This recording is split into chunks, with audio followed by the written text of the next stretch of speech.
estado inicial, o sea, antes de producirse la colisión, vamos a tener los dos cuerpos con velocidades que se van aproximando.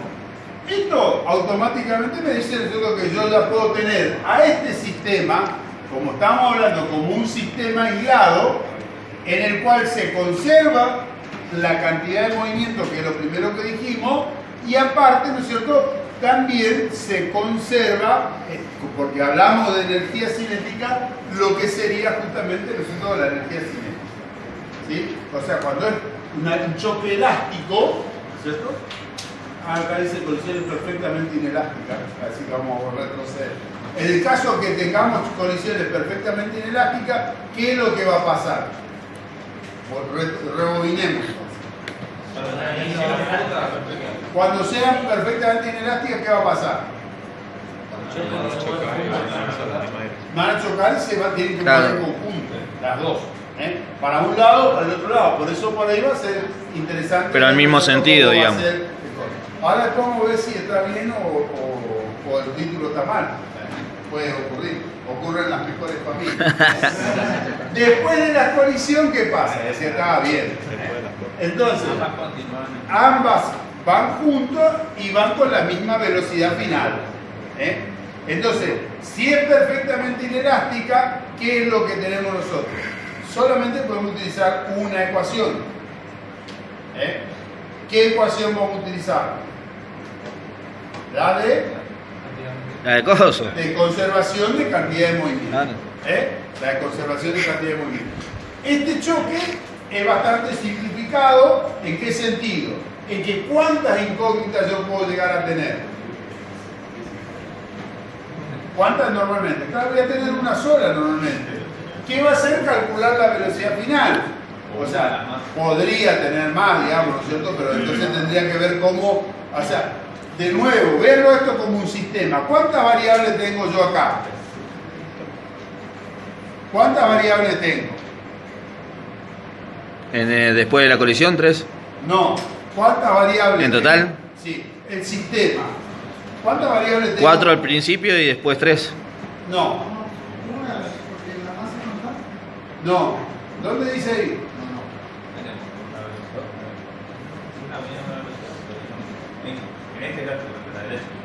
No, en el sistema. Es un sistema. Un sistema móvil. Ustedes que son ingenieros de un sistema. Dos masas diferentes tenemos. Ya se reciben 48 materias más. Y estamos. Y estamos. Y si no nos recibimos, tenemos muy buen futuro como profe de matemáticas. ¿Cuántas variables tengo? 2 variables, masa y velocidad. Que después que la masa se... Ah, ya sabemos por qué. Te paso los TSP.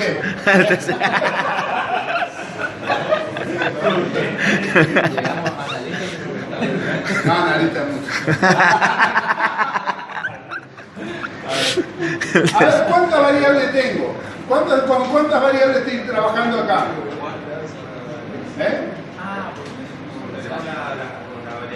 Claro, le sirve para que aprendas. El único que capta los mensajes. 5 variables tenemos. O sea, en el sistema que estamos trabajando, pues no sé la masa 1, no sé la masa 2, no sé la velocidad inicial de 1, no sé la velocidad inicial 2 y tampoco sé la velocidad final que voy a tener.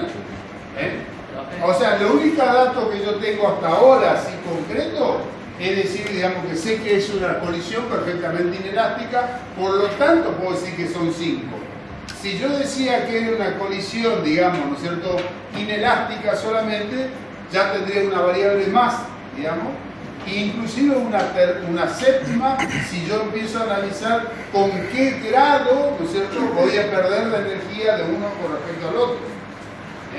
Entonces, en principio, digamos, como sistema, después yo podré hacer las reducciones correspondientes, ¿no es cierto?, decir, bueno, a esta variable, esta variable, las considero como valores, digamos, como valores fuentes, valores datos, que lo voy a incluir en el sistema o lo voy a introducir en el sistema. Por ejemplo, decir que los 4 datos que yo tengo acá a la izquierda, ¿no es cierto?, esto sí antes de la colisión, es la información que yo tengo del sistema. O sea, son los datos que le voy a introducir al sistema. ¿Para qué? Para obtener el resultado que sería, ¿no es cierto?, la velocidad final que tengo a la derecha. O sea, pero en principio, digamos, cuando yo lo considero como sistema, para mí son todas variables, digamos. Alguna de esas variables pues se me va a transformar en datos, seguramente, ¿no?, para poder resolverlo. Si no, tendría que plantear, si tengo 5 variables, tendría que plantear 5 ecuaciones para poder resolverlo al sistema. Eso es otro importante. Entonces, siempre que cuando nosotros necesitamos, cuando tenemos una variable, o sea, tengo una variable por determinar, necesito una ecuación. Si tengo 2 variables por determinar, necesito 2 ecuaciones. Si tengo 3, necesito 3 ecuaciones. Si tengo 5, necesito 5 ecuaciones. Y que obviamente no sean compatibles entre ellas las ecuaciones, ¿sí? Porque si no, ¿no es cierto?, el sistema se hace irresoluble, ¿sí? Por eso es que muchas veces uno juega con las variables, bueno, esto, podemos decir, o este intervalo vale tanto, ¿no es cierto?, jugamos con esos valores. Pero siempre en función de la disponibilidad que tengo que plantear la cantidad de ecuaciones. ¿Está? Bien. Entonces, ya que lo que analizamos, que vimos esta situación en particular, ¿no es cierto?, podemos ver que el principio de conservación de cantidad de movimiento, independientemente del tipo de colisión, siempre va a aparecer como una ecuación. Siempre va a ser la primera ecuación que nosotros trabajamos. ¿Por qué? Porque siempre vamos a considerar al sistema que sea aislado. Por más que el choque se separe uno con cada uno, que sea perfectamente elástico y choque y vuelva uno cada uno. Entonces, eso independientemente, ¿no es cierto?, hace, ¿no es cierto?, que nosotros consideremos que este sistema, ¿no es cierto?, va a ser un sistema aislado. Y si ese sistema es un sistema aislado, se cumple, ¿no es cierto?, el principio de conservación de la cantidad de movimiento, sin importar cuál es la colisión que se produce. Elástica, inelástica o perfectamente inelástica, los 3 tipos de colisiones que nosotros tenemos que analizar, ambos, o sea, los 3 hacen, ¿no es cierto?, que nosotros vamos a tener siempre una ecuación disponible. Esa ecuación disponible es la del principio de conservación de cantidad de movimiento. Para la otra, bueno, veré cómo resuelvo, ¿no es cierto?, esa situación. Entonces, la cantidad de movimiento antes y después de la colisión, ¿no es cierto?, siempre tiene que ser la misma. O sea, esto es lo que hablábamos del principio de conservación de la cantidad de movimiento. Planteamos la ecuación, masa 1 por la velocidad 1, masa 2, ¿no es cierto?, y acá. En este caso, definidas las 4 variables, yo puedo sacar simplemente, ¿no es cierto?, cuánto vale la velocidad final, ¿no es cierto?, haciendo el despegue. O sea, en este sistema particularmente definimos que lo único que yo desconozco es la velocidad final del sistema. Entonces, simplemente con esta ecuación yo tenía una sola incógnita, con esta ecuación pude resolver mi problema. ¿Sí? La PA. Esto es una bicosa. Ojalá que lo tome el parcial. Así, tal cual. Tengo ahí uno que no puedo resolver hace 6 meses.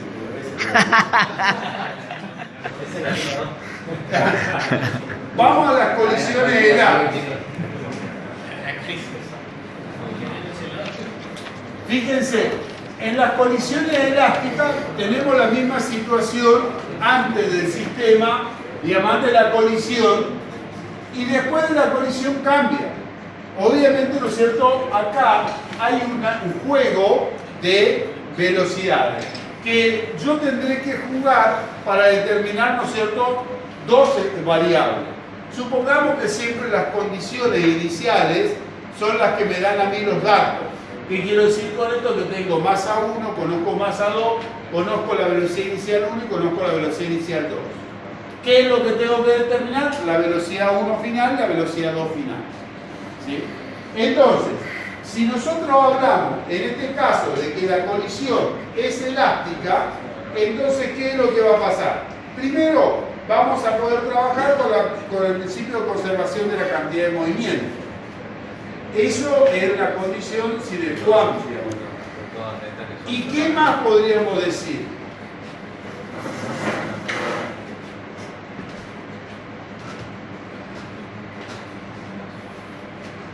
¿Qué más podemos determinar?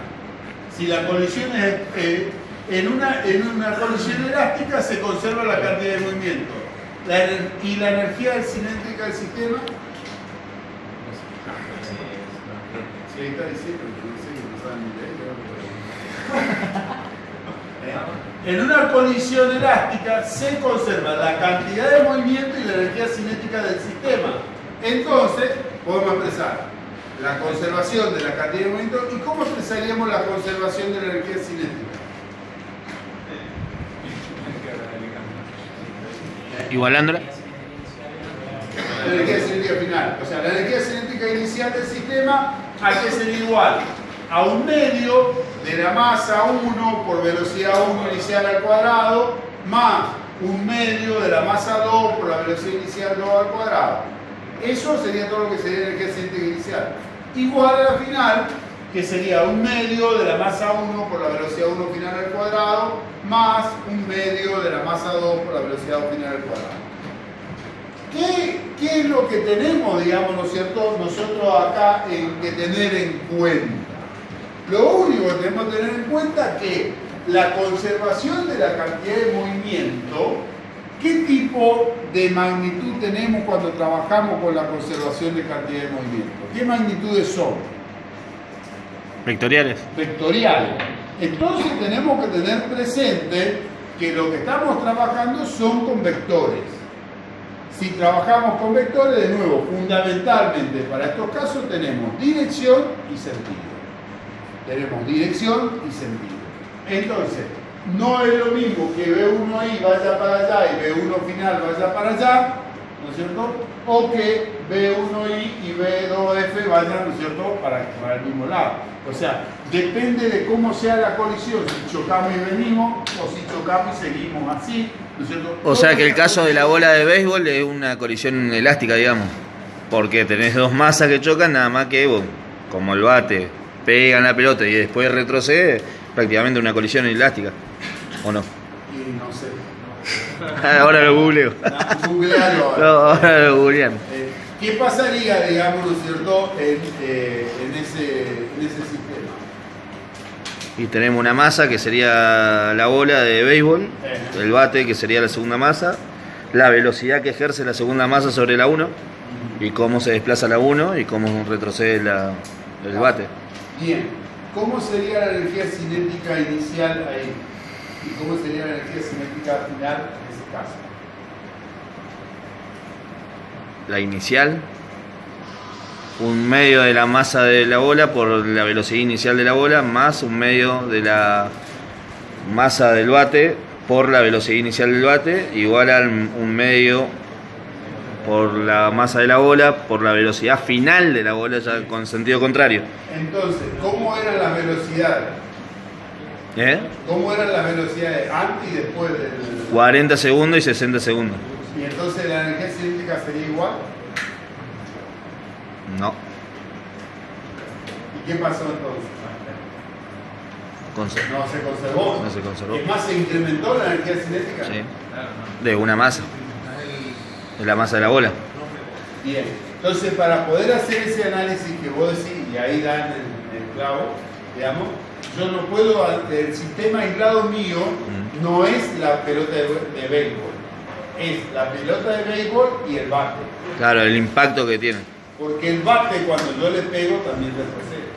Entonces ahí hablamos de si el impacto fue perfectamente elástico, digamos, yo tengo que tener, ¿no es cierto?, un 20, ponerle 20 metros sobre segundo de diferencia, 40 y 60, 20 metros sobre segundo que va para allá, incrementando, y este tiene que, el bate tiene que ir a 20 metros sobre segundo para este lado, para decir que se conserva. Exacto. Si no se conserva, hubo deformación, retrocedió 5, nada más en vez de los 20, entonces no hay una colisión que es perfecta. Pero la primero, plantearse, que está muy bueno, es que yo no puedo considerar la bola aislada. La bola aislada no es un sistema, es uno de los elementos. Es parte del sistema. Claro. El sistema total sería la bola y el bate. Y el bate. Y entonces, al yo no tener información del bate, estoy con carencia para poder determinar si ese choque fue perfectamente elástico. Claro, para que haya una colisión tiene que haber dos partículas, digamos, que interactúen, nada más. Porque si no, por eso es que con el bate es lo que estamos calculando, el impulso. El impulso. O sea, la fuerza que está generando el bate. Ahora, en la mayoría de esos casos, obviamente, los choques son inelásticos. Los choques son inelásticos. O sea, ¿por qué? Porque si yo llego a retroceder con mi bate a 20 metros y hacerlo para atrás, No, a alguien le rompemos la cabeza. es mucho menos, digamos, por la deformación. Claro. Pero a veces se da que también cuando le pega con la misma velocidad, tiran el bate hacia adelante. Para ganar, no sé, si desplazamiento, distancia, así que... Todos estos casos son lindos. En ese caso probablemente para No puedo estar en todo. O sea, de esa manera hubiese sido una velocidad del bate que lo que era un dato no tenía. Claro, la masa del bate. Claro, y la masa del bate. Claro. Los datos del bate. Lo único que sabíamos era cómo salían. Claro. Nosotros en este caso, si sabíamos que era perfectamente plástico, o sea, cuando yo agarro el bate y la mato a la bola que queda ahí, digamos, ¿no es cierto? O sea, como que con velocidad cero, obviamente cada contracción de la gravedad, entonces podemos hablar de una perfectamente inelástica. Ahora, si el rebote, como tenemos el mismo delta V, podemos hablar de una perfectamente plástica. Entonces, yo en la anterior podría utilizar, si la materia podría usar la ecuación anterior para poder calcular, ¿no es cierto?, cuál es la velocidad con que impacta. Y, ¿no es cierto?, obviamente la velocidad final en ese caso va a dar, ¿no es cierto?, cero. Y en estos casos, ¿no es cierto?, yo podría decir cuando es un choque perfectamente elástico. Pero fíjense, todo lo que ustedes tienen, hoy, digamos, pueden empezar a pensar, digamos, en por qué la raqueta de tenis pega determinado y la raqueta de pádel que es distinto, es distinto. Yo en mi época era pádel, después fue pádel, ahora es... Y ahora pelota paleta también. Pero todo lo o frontón. Pero, claro, el frontón también se jugaba con una bolilla que era mucho más chiquita, el ping pong. O sea, ¿qué pasa con todos esos golpes? ¿Cómo son, digamos, o sea, y por qué te permite el juego? La pelota de ping pong, una pelota que es súper liviana. ¿Y por qué puede ser que pique tanto, que yo le pegue tanto, nosotros que inflada al aire? ¿Qué pasa cuando se pincha? ¿Por qué no podemos jugar cuando se pincha la pelota de... Claro, son varios factores, digamos, para analizar. Por eso, y eso es lo que voy, de nuevo. O sea, toda la parte de, no vamos a hacer pool, no vamos a hacer tenis, ping pong, todo. Pero a eso voy, digamos, y vuelvo de nuevo a la parte del sistema. Son todas las variables que ustedes tienen que analizar, que tienen que trabajar. Y por eso insisto, digamos, en física tienen lo mejor para poder ver, porque en realidad nosotros lo pueden ver al golpe, lo pueden ver, digamos, nosotros a la reacción, se pueden analizar. Ejemplo así, mirá. Mi hermano.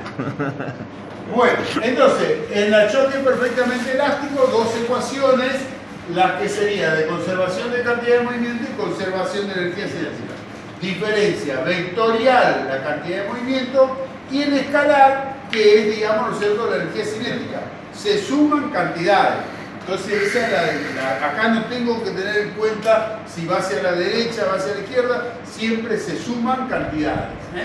Y obviamente, como está en el elevador cuadrado, nosotros nos da el escalar correspondiente. ¿Sí? Bueno, como vemos, estas representaciones, ¿no es cierto?, son todas, bueno, esto es lo que yo les dije, digamos acá. Pero es necesario tener en cuenta para ambas ecuaciones, y es lo que yo les di respuesta recién, así que tienen que decirse la respuesta. No, ni siquiera le leí la pregunta, pero ya le di la respuesta, por eso. Es necesario tener en cuenta estas consideraciones para ambas ecuaciones. O sea, como vemos, las representaciones de la conservación de energía y cantidad de movimiento son representaciones vectoriales. Por lo que todas las velocidades que van hacia la derecha serán positivas y a la izquierda negativas.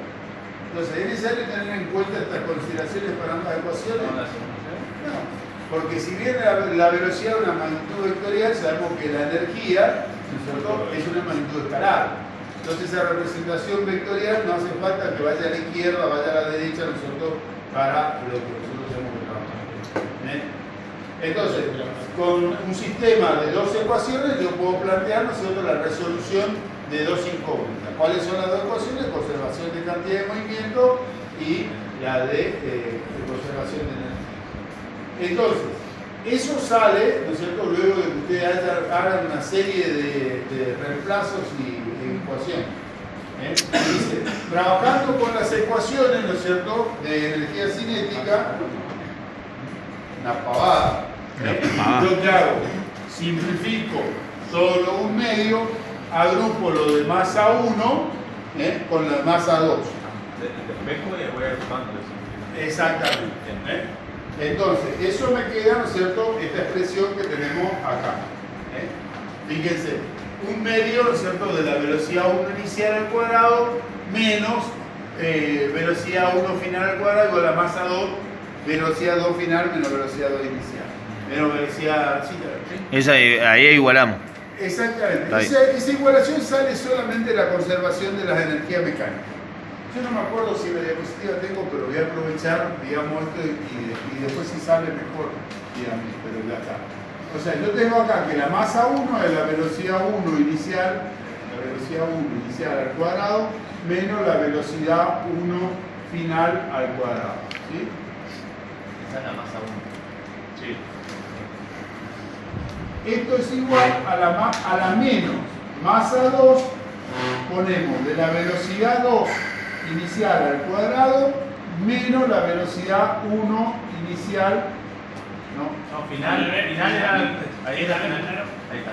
Final menos inicial. Esa es la variación. Al cuadrado.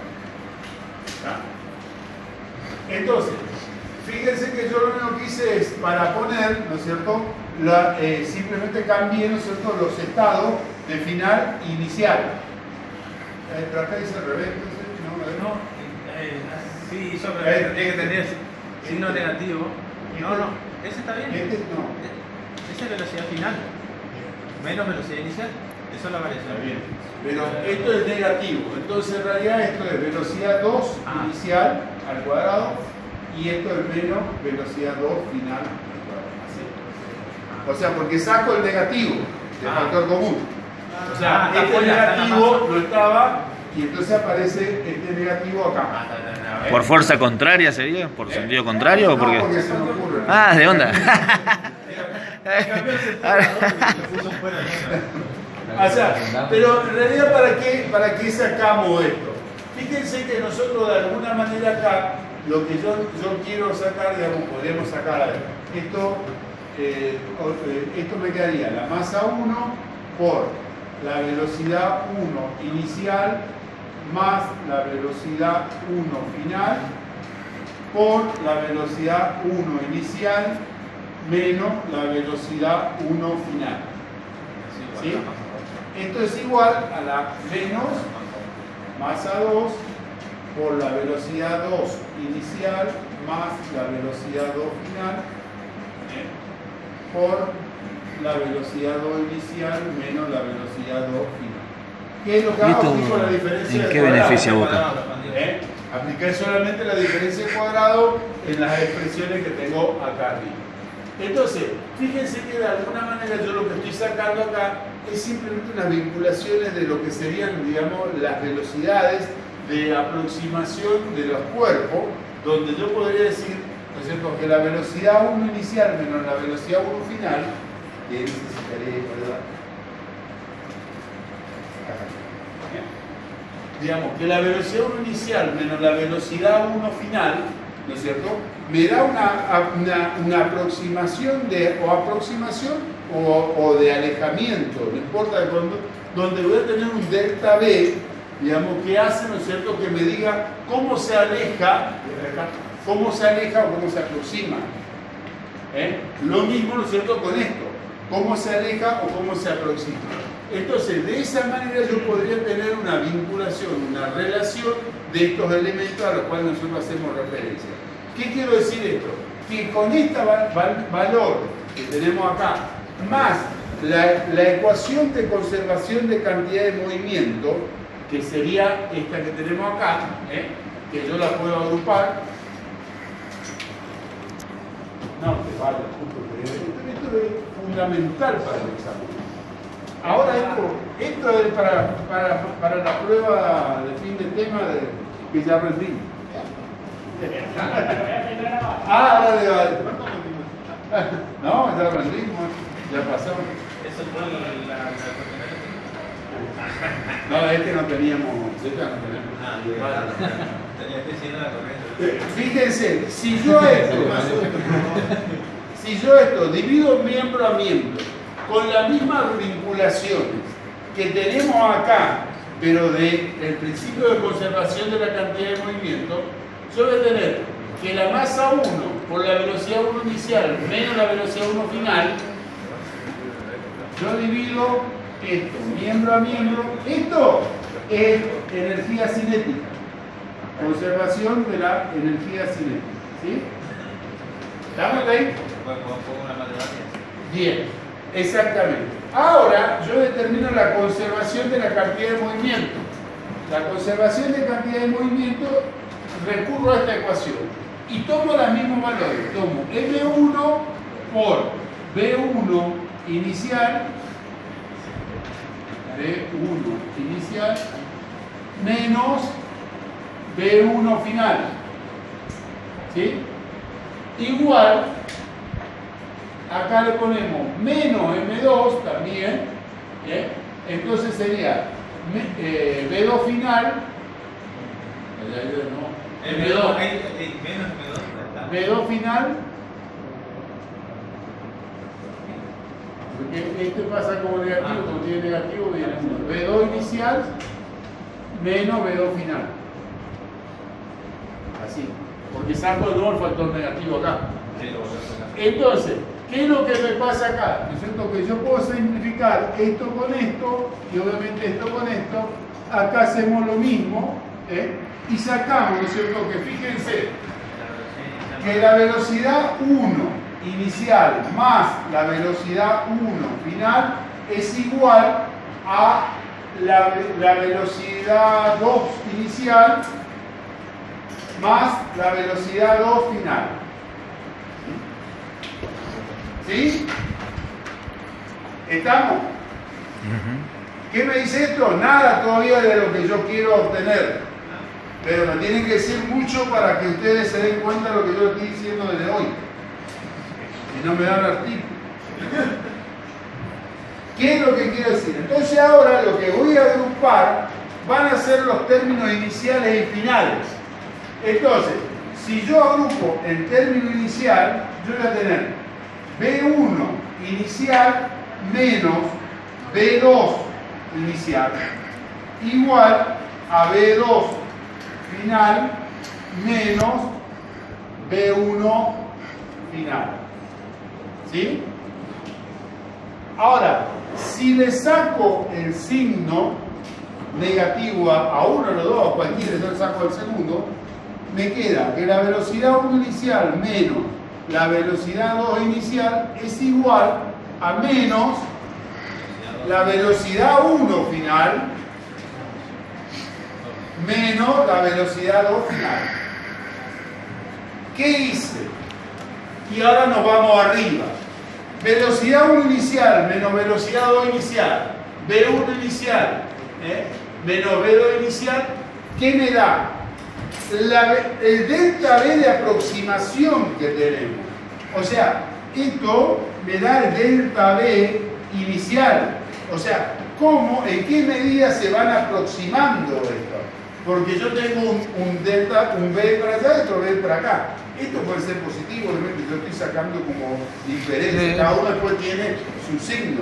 Entonces sería la variación inicial igual a la variación final. O sea, ¿qué quiere decir? Que una colisión que es perfectamente elástica, con la misma velocidad que se aproxima, es la misma velocidad con que se aleja. No quiere decir que sean igual B1 inicial y B1 final. Pero supongamos, yo tengo 10 y 5, tengo una variación de 15, digamos, por una cuestión de signo. Y las otras si yo tendría 7, tendría que tener 8 del otro lado para que tengamos ese delta 15. O sea, esto es lo que yo quería que vean desde el punto de vista de lo que sería la demostración, ¿no es cierto?, de lo que es una colisión perfectamente elástica. Entonces, en una colisión perfectamente elástica se produce eso, que el delta B de aproximación es igual al delta B de alejamiento. No quiere decir que tomen los mismos valores, no quiere decir que tomen los mismos valores, ¿sí? Bueno, tenemos, ahora capaz que está todo escrito, pero bueno, por la duda era... Bueno, ahí está. ¿Cuándo sube capaz que en esta semana. Pero fíjense, bueno, yo le voy el borro, fíjense que acá, esto era lo que teníamos acá arriba, cambiado de signo, acá tenemos esto, que sería lo que pusimos acá y después le sacaba el negativo. Eso sería la parte de conservación de energía. Y aplicando lo de conservación de cantidad de movimiento, aparece eso. Dividiendo miembro a miembro las expresiones, ahí me queda esto que es lo que yo decía. Entonces, esto es lo que me interesaba que vean. Esta última ecuación nos dice que la velocidad relativa de las dos partículas antes de la colisión es igual a la velocidad relativa después de la colisión cambiada de signo. Siempre que la colisión sea elástica. O sea, esto se dio para estas condiciones de choque perfectamente elástico, o elástico, como estamos llamando. ¿Sí? O sea, pero está bueno, digamos, que por ahí lo hagamos para que ustedes vean los pasos nada más. ¿Está? Una pavada. ¿Qué es lo que tengo que hacer? A partir de los dos elementos. Conservación de la cantidad de movimiento y conservación de energía. ¿Por qué? Porque estamos hablando de choque elástico. Y la conclusión es que el delta B de aproximación es exactamente igual al delta B de alejamiento, pero con signo cambiado. O sea, de alguna manera lo que me está diciendo en ese caso es que el centro de masa del sistema se mueve en un sentido y luego vuelve al mismo sentido cuando se aleja. O sea, el centro de masa del sistema no cambia. Exactamente. Claro. de colisión. Esa y después algunas animaciones nosotros por ahí podríamos ver. ¿Ve? Acá tenemos algunas situaciones particulares.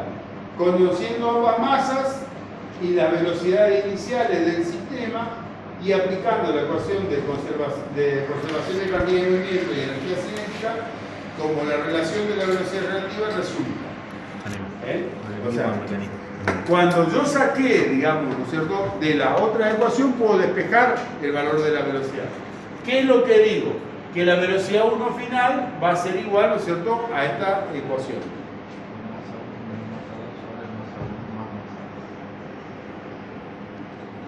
O sea, acá que le sacamos, ¿no?, para que no se vuelvan locos.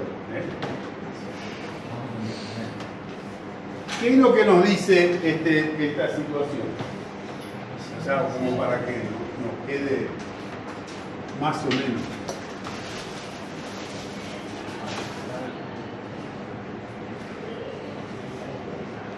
Yo quiero calcular, ¿no es cierto?, cuál sería la velocidad 1 final, por ejemplo, que es justo esto es lo que es la parametrizar. Yo quiero calcular cuál es la velocidad 1 final. ¿Sí? ¿Qué es lo que conozco? Como dice ahí, ¿no es cierto?, conservación de cantidad de movimiento y la ecuación, digamos, de conservación de energía. Entonces, conociendo ambas masas y las velocidades iniciales del sistema y aplicando las ecuaciones de conservación con relación a la velocidad relativa, entonces podemos sacar esto. Nosotros, ¿qué decíamos? Que si la cantidad de movimiento me dice, ¿no es cierto?, que la masa 1 por la velocidad 1 inicial más la masa 2 por la velocidad 2 inicial es igual a la masa 1 por la velocidad 1 final más la masa 2 por la velocidad 2 final, entonces yo podría calcular, ¿no es cierto?, el valor de la velocidad 1 inicial, final, digamos. Entonces yo podría despejar y decir la velocidad 1 final va a ser igual a masa 1, masa 1 por la velocidad 1 inicial. No, porque esa está sacando. acá, por la velocidad 1 inicial, más la masa 2 por la velocidad 2 inicial, menos la masa 2 por la velocidad 2 final. Todo esto dividido la masa 1. Yo así puedo trabajar con todas las ecuaciones. O sea, yo lo que estoy dándole solamente el inicio. Entonces, como yo tengo acá estas 2 masa 2, entonces yo puedo poner que la masa 1 por la velocidad 1 inicial va a ser más. Ponemos la masa 2 por la velocidad 2 inicial menos la velocidad 2 final. ¿Sí? Todo esto sobre la masa 1. ¿Sí? Entonces yo ahí podría empezar a trabajar con las ecuaciones para poder sacar, ¿no es cierto?, cuáles serían los reemplazos que hago. Obviamente, ¿no es cierto?, en función de esto me va a ir quedando, ¿no es cierto?, este tipo de ecuaciones. Por ejemplo, para calcular cuánto vale la velocidad 1 final, que me quedaría la masa 1 menos la masa 2 sobre la masa 1 por la masa 2 por velocidad 1 inicial, digamos, de máquina. Igual a 2 veces la masa 2 sobre la masa 1 más masa 2 por la velocidad 2 inicial. Y esto, ¿no es cierto?, igual a la velocidad 2 final. Esto, digamos, no se desesperen. Si ustedes lo quieren, después lo hacen despacito en su casa, pero acá tienen que usar las 3 ecuaciones que vimos recién. Conservación de cantidad de movimiento. Vieron que yo ya me cansé, tampoco me quise meter más de que hay. Conservación de cantidad de movimiento, conservación de energía y el de la variación de velocidad inicial y final.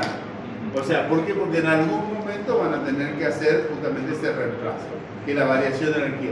Por eso le queda, fíjense, la velocidad 1 final en función de las masas, que es lo que dice más arriba, y las velocidades iniciales, y la velocidad final también, las velocidades iniciales y de la masa. Cambian los coeficientes, pero es una cuestión todo algebraica desde el punto de vista de la matemática. ¿Sí? ¿Está? Entonces yo ahí podríamos decir, bueno, si la masa 1 y la masa 2 son iguales, ¿qué pasa? El primer término se desaparece y me queda que la masa por la velocidad 2 inicial me va a dar el valor de la velocidad 1. ¿Por qué? Porque me quedaría 2 masas sobre 2 masas, se cancelaría, ¿no es cierto? Y me quedaría que la velocidad 1 final sería igual a la velocidad 2 inicial. ¿Está? Cuando hablamos de las mismas masas. Cuando hablamos de las mismas masas. Cuando, y en el caso de 2, hacemos lo mismo, ¿no es cierto? Se me va a anular esto. Ahora, si la masa 1, por ejemplo, es mucho mayor que la masa 2, o sea, la masa 2 tiende prácticamente a 0, entonces nosotros vemos que la masa 1 menos 0 me quedaría masa 1. Sobre, ¿no es cierto?, la masa 1 más 0, digamos, me quedaría prácticamente el mismo valor. Y acá, ¿no es cierto?, si la masa 1, este segundo término sería igual a 0. Porque se me anularía, ¿no es cierto?, el valor de la masa 2 con respecto a la masa 1. O sea, yo puedo ir jugando. O sea que la que se llevaría más movimiento en principio sería la masa 1. Claro, porque vos imaginate, viene un camión y lo choca a un Fiat 600, ¿no es cierto? Entonces sale disparado, ¿no es cierto? Y el camión prácticamente no le hace nada. O sea, mantiene su ritmo, ¿no? A su misma velocidad. Entonces, esa vinculación son lo que ustedes pueden hacer en función de esta ecuación. En estos casos dice siempre. En el caso de la bocha blanca, que siempre es la más grande y pesada, por eso es la que empuja la bota. Claro, que tiene mayor masa, ¿no es cierto?, que el otro cuerpo. O sea, entonces vos, a lo mejor con una menor velocidad sale disparado, nosotros más rápido. Bueno. ¿Esta es la última diapositiva, profe? No. Pero ¿qué era? Temprano, ¿eh? ¿Son las 2? Dígame. Entonces, acá siempre. Tenemos que volver a poco. No, pero Claro. ahora tenemos como Como 3 clases. No nos vemos. Claro. Esto Hasta las es mesas no nos vemos. intensivo. En realidad me faltó, tendría que haberle puesto más problemas si se entretienen más. No, estamos bien así. Pero por eso cuando sube la diapositiva nos ponen unos problemitas para reflejar. Sí, me voy a poner. en estos casos no olvidarse, ¿no es cierto?, los signos, las velocidades, ¿no es cierto?, porque en realidad, ¿no es cierto?, bueno, ahí después tiene la suposición que hicimos nosotros cuando las dos masas son iguales. Y un segundo ejemplo, si la masa 2 se encuentra en reposo, o sea, con lo que la velocidad inicial igual a 0, esto lo pongo para examen. Y si solo tienen el auto delante mío, les paso por arriba para chocarle, digamos, para ver el choque. Para estudiar las colisiones directamente. ¿Qué tipo de colisiones? Y por favor, dígame cuántos meses se equivocan. Y sería este segundo caso, donde la velocidad 2 inicial es 0. Aquí claro. Pero fíjense, vieron cómo la velocidad 1 y la velocidad 2, digamos, final. O sea, si hablamos del cuerpo 1, la velocidad 1 final se restan las masas, ¿no es cierto? Y va a ser un poco la velocidad inicial, va a ser un valor menor que en el caso del cuerpo que está quieto, donde en función de duplica la masa, va a tener casi toda la transmisión de la velocidad.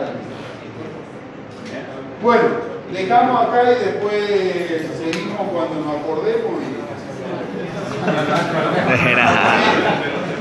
Me tienen que entregar el problema, porque si no, el ingeniero Duarte se enoja con